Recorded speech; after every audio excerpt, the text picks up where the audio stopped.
Hola, ¿qué tal? Mi nombre es Kevin Genaro Godínez Montoya, de la carrera Ingeniería Ambiental, de la materia Toxicología Ambiental.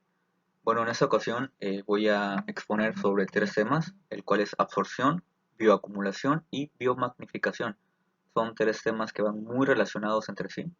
En esta ocasión, el concepto de absorción va a ser dirigido hacia la forma en que el cuerpo humano absorbe agentes tóxicos y qué pasa con el cuerpo humano una vez que el tóxico entra al cuerpo, cómo reacciona y las maneras en que el cuerpo puede defenderse o se puede defender, mejor dicho, de, de las reacciones que ese agente tóxico tenga sobre el cuerpo humano.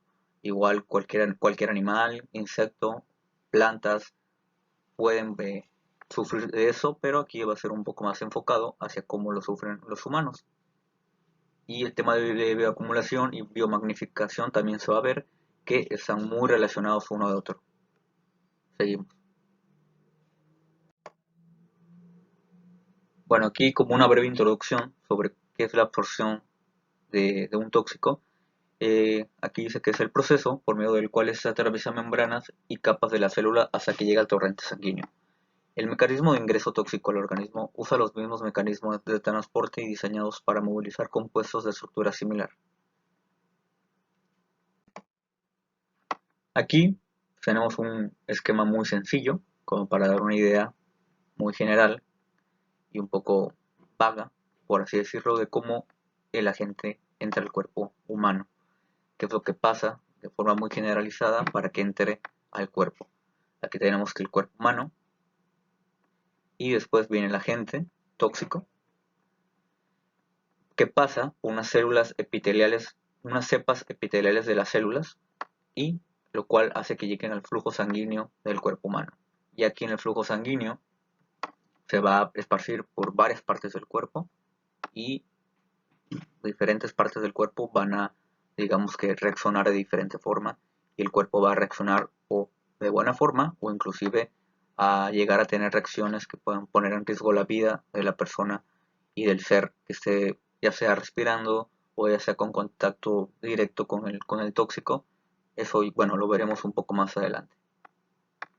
El cuerpo de los animales mamíferos se encuentra cubierto por capas epiteliales de las células en cualquier punto de entrada para las diferentes vías de exposición. Y bueno, ya aquí en la siguiente diapositiva podemos decir que en caso de ser ingeridas las sustancias deben pasar a través de la mucosa. Al ser inhaladas deben cruzar la fina capa de células que envuelven el interior de los alveolos pulmonares. Aquí ya empezamos a ver una distinción, perdón, de las formas de absorción que tiene el cuerpo. No va a ser lo mismo si un cuerpo pasa por la piel o si entra por la nariz al ser inhalado. Cada, eh, cada forma es diferente y en ese sentido el cuerpo va a reaccionar de una manera y inclusive dependiendo de la forma de cómo entre el tóxico al cuerpo, el cuerpo humano tiene recursos para poder defenderse y eliminar el tóxico, pero no siempre es así. Cuando la exposición es de tipo epidérmico, la gente debe cruzar las capas estratificadas de la piel. Igual aquí, la piel va a tener una forma de poder defenderse de ese tóxico, pero generalmente si es un tóxico fuerte, un químico potente, generalmente no va a poder ser así y va a haber consecuencias importantes si es un tóxico muy fuerte o incluso con el tiempo, si hay un contacto permanente, ya puede tener consecuencias más graves posteriormente. Bueno, tipos de absorción. ¿Cuáles son los tipos de absorción? Vamos a empezar con la primera, válgase la redundancia, que sería la respiratoria. Aquí vienen como una manera general de cómo es la absorción respiratoria del tóxico o de los agentes tóxicos, mejor dicho. La primera es que es rápida y completa. Rápida significa que aunque sea que sea muy poco respirado, ya, ya hay una toxicidad dentro del cuerpo. No se requiere de estar respirando media hora un tóxico para que haya consecuencias. A la primera inhalación, donde entren partículas por la nariz y lleguen a los pulmones, ya se puede decir que es un cuerpo o que tenemos las partículas dentro y ya puede haber consecuencias. Y completa igual, porque abarca todo el aparato respiratorio, desde la nariz, desde la garganta hasta los eh, eh, pulmones, los alveolos, todo lo que constituye el sistema respiratorio. Aquí viene una parte importante de cómo en este tipo de absorción, al no pasar por el hígado, una vez que respiramos un tóxico, los mecanismos de defensa y de metabolización no son eficaces. Lamentablemente, hay muchos accidentes en ese caso, porque cuando alguien respira un tóxico que es dañino o mortal, el cuerpo no tiene muchas formas de defenderse. Eh, una forma de defenderse sería la exhalación, pero el daño es constante, porque si no respiramos, morimos. Pero, paradójicamente, entre más respires, más daño habrá. Y al no pasar por el hígado, como podría ser si ingiriéramos algo, no hay mucha forma de que pueda defenderse el organismo. Por eso hay veces que gente muere de manera muy pronta al inhalar o primero viene un desmayo y después viene la muerte porque la persona sigue respirando. No pasa por un sistema que pueda bloquear o un sistema que pueda expulsar. Sí, de cierto modo sí, pero muy, muy poco.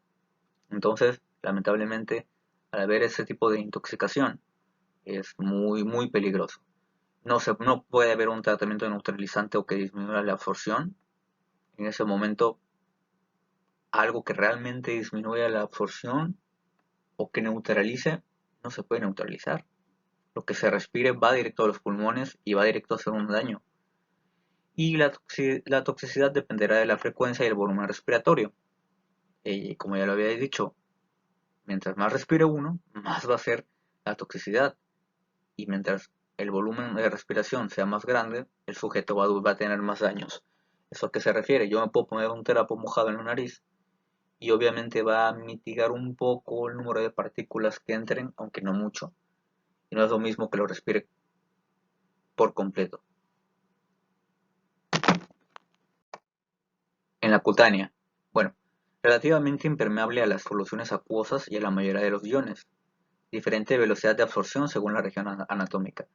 Digamos, se podría decir que es de las menos peligrosas, aunque sí hay químicos muy, muy corrosivos y que son muy potentes y que te queman literalmente, pero muchos también pueden ser solo causa de pueden causar solamente una irritación. La diferencia de la diferente velocidad de absorción según la región anatómica se refiere a que hay diferentes lados de la piel, del cuerpo, donde la piel es más resistente a esos tóxicos. No es lo mismo que caiga cerca de la cara, perdón, cerca de los ojos, no es lo mismo que caiga en las piernas, en las manos. En cada lugar del cuerpo habrá una serie de células que el cuerpo va a tener capacidad para, eh, digamos, detener un poco la reacción tóxica que el contacto con la piel provoque el agente tóxico. De ahí por eso que la absorción varía según la región anatómica. Repito, no es lo mismo que te caiga cerca de los ojos, en el cachete, o en el brazo, o en la pierna, que en las manos. Si cae en la cara, seguramente va a ser mucho más desagradable eh, la experiencia. Si cae en la mano, quizás sí igual de desagradable, pero menos. Si cae en un brazo, seguramente va a ser mucho más tolerable. Aquí, en algunos ejemplos de los que pueden causar intoxicación aguda, porque como ya había dicho, la mayoría puede ser que sean muy tolerables, pero hay unos que sí pueden causar intoxicación aguda cuando son absorbidos por la piel. Están los organofosforados, las anilinas, los derivados de los halogenados de los hidrocarburos, derivados del benceno, que esos son, bueno, ya como se sabe mucho del benceno, que eh, es un químico muy, muy dañino, sobre todo si estás expuesto a él de manera constante, tal así que puede llevar a contraer cáncer. Y las sales de talio. Esas sí, cinco ejemplos sí son muy peligrosos, aunque sea en la piel, pueden tener consecuencias, si bien difícilmente mortales, sí que va a ser que es una experiencia muy desagradable y seguramente y tendrá que ser necesario una revisión médica o incluso un tratamiento médico para neutralizar los efectos que ese tóxico tenga sobre la piel. Uno de los más famosos intoxicaciones, o quizás el más recurrente, es el gastrointestinal. Es la ruta más frecuente de intoxicaciones accidentales o con fines incluso suicidas. Eh, el lugar de absorción más importante es el intestino delgado o el estómago. Aquí digamos que el intestino delgado y el estómago tienen más capacidad de microvellosidades para absorber el tóxico. Quizás el esófago, el intestino grueso o el recto, la parte final del sistema digestivo, quizás sean menos susceptibles a un agente tóxico. Donde se absorbe la mayor cantidad es en el estómago y en el intestino delgado. Aquí es donde puede haber problemas si alguien comiera por accidente o tomara por accidente o lo hiciera con fines de suicidas. Aquí es donde puede haber una mayor consecuencia porque justo en esa zona del cuerpo es donde se absorben de mayor manera y las consecuencias pueden ser desde una intoxicación muy fuerte, un lavado estomacal y pues, a llegar a la muerte por fallas orgánicas derivadas por un tóxico. Incluso hay tóxicos que son capaces de disolver el, el músculo, el órgano y pueden venir hemorragias, lo que puede tener consecuencias pues fatales. En los mecanismos de absorción, perdón, eh, las sustancias químicas pueden atravesar los revestimientos celulares de diferentes maneras, a través de las membranas celulares, por transporte pasivo o activo, a través de los poros o canales que existen entre las células epiteliales. La mayor parte de los agentes tóxicos pueden traspasar las membranas celulares por difusión simple.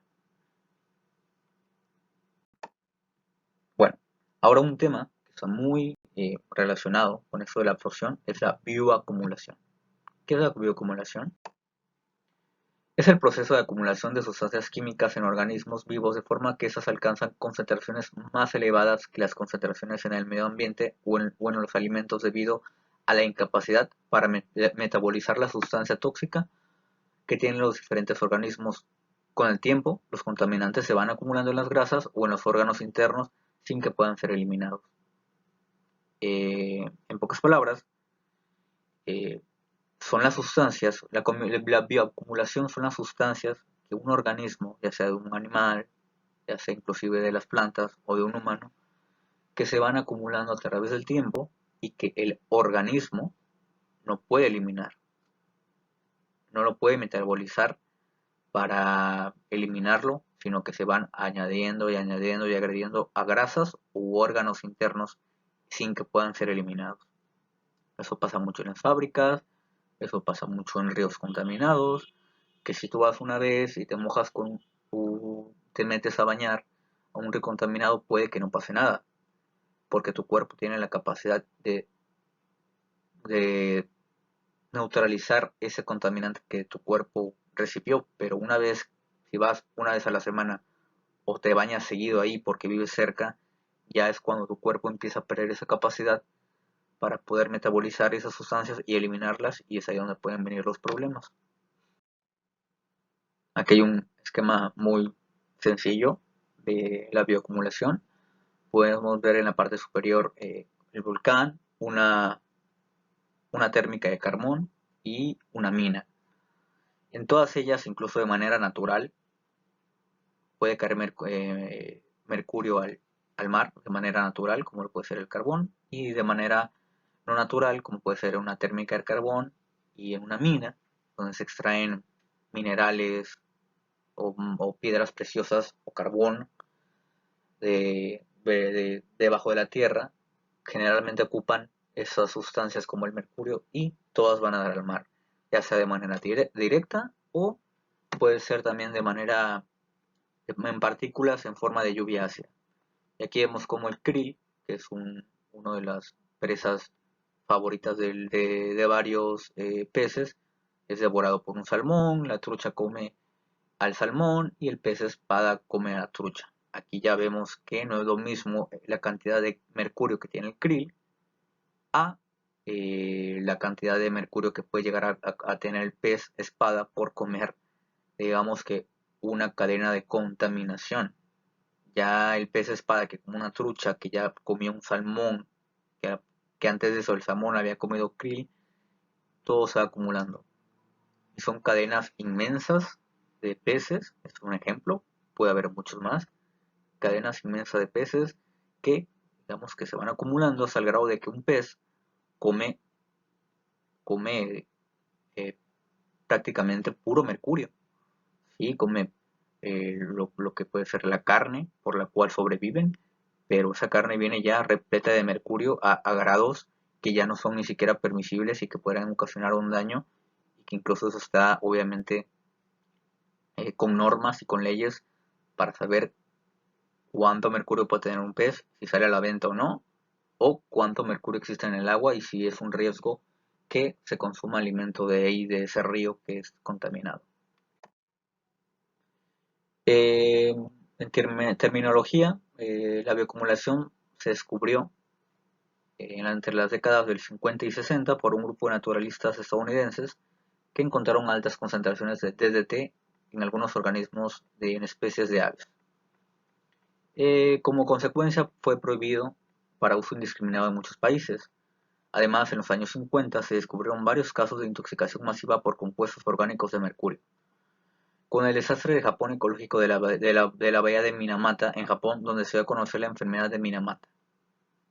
Aquí, pues, hay muchos tipos de eventos de empresas o de fábricas o de petroquímicas, perdón, o de plantas nucleares que tienen algún tipo de problema y irradian mucha radiación que no solo es en el momento de que viene el accidente, sino como tras 2 años queda ahí, queda en el medio ambiente no la puede eliminar, queda ahí la radiación y cualquier ser vivo que se la pase ahí constantemente puede llegar a tener problemas a mediano plazo o a largo plazo, incluso en problemas ya de reproducción, tener hijos con algún tipo de enfermedad o en caso de los animales, o los animales pueden nacer con algún tipo de deformación. ¿Por qué? Por estar en contacto tanto tiempo con algún agente que ni siquiera es visible como la radiación. Los agentes más comunes son en su mayoría insecticidas. Hay muchos, pero los más comunes son insecticidas. Y aquí vienen varios ejemplos, que puede ser la adrina, el captafol, el clordano, el DDT, ya mencionado antes, que gracias a ese descubrimiento viene un parteaguas de decir, oigan, hay, hay aves que tienen una gran cantidad de DDT, hay que hacer algo, desde la década de los 50. La dieldrina, el dinocet, el heptacloro, el lindano, el parietón, la piretroides y los bifenilos policlorados. Esos son muy muy comunes en las aguas. Ahora, ya para concluir el tema y seguir con esa misma secuencia de, de relación de la absorción, la, la biomagnificación y el tema que acabamos de ver, en este último tema es la biomagnificación, que va muy de la mano con el tema anterior. Aquí, ya para retomar un poco de lo que hemos visto en ese esquema, podemos ver que en la exposición, que ya vimos, está el contacto, la respiración y la ingestión. En las vías de entrada piel, tracto respiratorio y tracto gastrointestinal. El transporte y distribución interna, todos van a caer al torrente sanguíneo. Todos, de alguna forma, más o menos, van al torrente sanguíneo. Y esos van igual a otros órganos. El de la piel puede ir a otros órganos, el de la respiración puede causar los riñones, incluso el hígado, incluso los pulmones. El de tracto gastrointestinal puede caer al hígado. Y las formas de que el cuerpo pueda eliminar eso de forma natural, sin ayuda médica, es la excreción. Aquí podemos ver que con la piel puede hacer la sudoración como tipo exfoliación, la orina, si va a la orina, el químico, perdón, si va a los riñones, el químico, de forma de orina se puede tener la excreción y así eliminar un poco el agente tóxico. Y si va al tracto gastrointestinal, las heces. En las heces puede haber esa excreción y digamos, eliminación, aunque generalmente si es un agente tóxico muy fuerte, ya no servirá de mucho esto. Eh, para seguir un poco con el concepto, consiste en el aumento sucesivo de los niveles de contaminantes químicos persistentes según sube de nivel trófico. La diferencia entre la bioacumulación y la biomagnificación es simple y sencillamente que en una viene una contaminación y ya. Y en la biomagnificación es el aumento en el nivel que persiste, como de, digamos que aquí se ocupa mucho los ejemplos de la cadena alimenticia, como de un animal que atrajo por primera vez un tóxico, como si es el último en la cadena, ya al llegar al primero en la cadena alimenticia, ese primer depredador va a recibir todo el conjunto de químico a niveles de partículas muy elevados, lo cual obviamente eh, se refiere y es una amenaza para el animal, pero también una amenaza para los humanos, porque los humanos en la gran mayoría del mundo, en la gran parte del mundo, comemos peces. Si comemos un pez con niveles altos en un químico, en un tóxico, podemos llegar a tener consecuencias graves. Y lo malo es que no solo es en un individuo, que ya de por sí es malo, sino que como varios consumimos tantos, puede haber una contaminación o una intoxicación poco a poco de humanos hasta llegar a puntos donde alguno tarde o temprano va o tener un choque tóxico en el momento o incluso con el tiempo desarrollar enfermedades. Eh, Conceptualmente se trata de una transferencia trófica de la contaminación, de modo que los animales de un nivel trófico determinado, al alimentarse de seres vivos pertenecientes a niveles tróficos inferiores, al alimentarse de seres vivos pertenecientes a niveles tróficos inferiores, reciben la contaminación de químicos bioacumulados. Todo es una cadena. Por eso, y como se trata de sustancias persistentes de difícil excreción, que como había dicho, hay veces que sí puede haber una excreción y ayudar, pero hay veces que es muy complicado que eso sea una ayuda significativa, los acumulan a su vez en sus tejidos.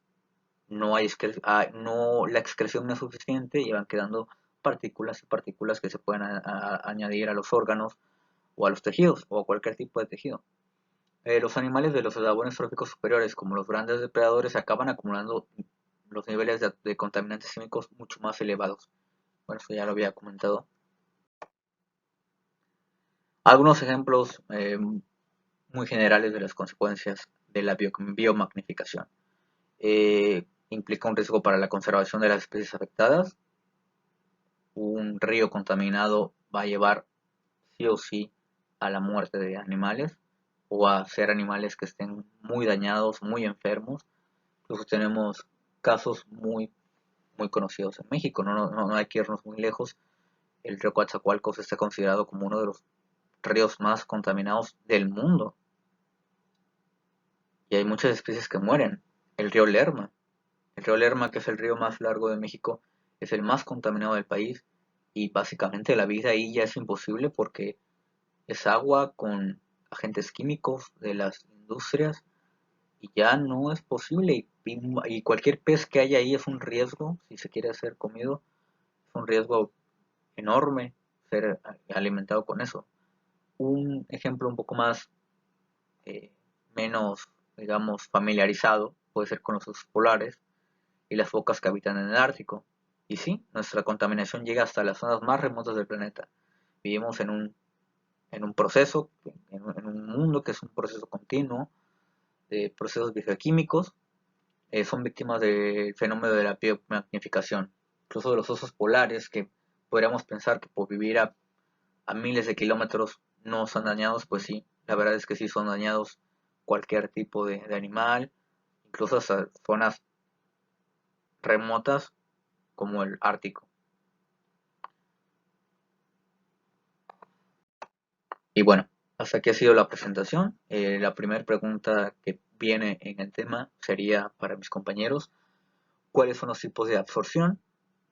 Y la pregunta que no viene en la presentación sería indicar un ejemplo de normas que regulen los contaminantes en aguas de México. Bueno, eso ha sido todo. Muchísimas gracias.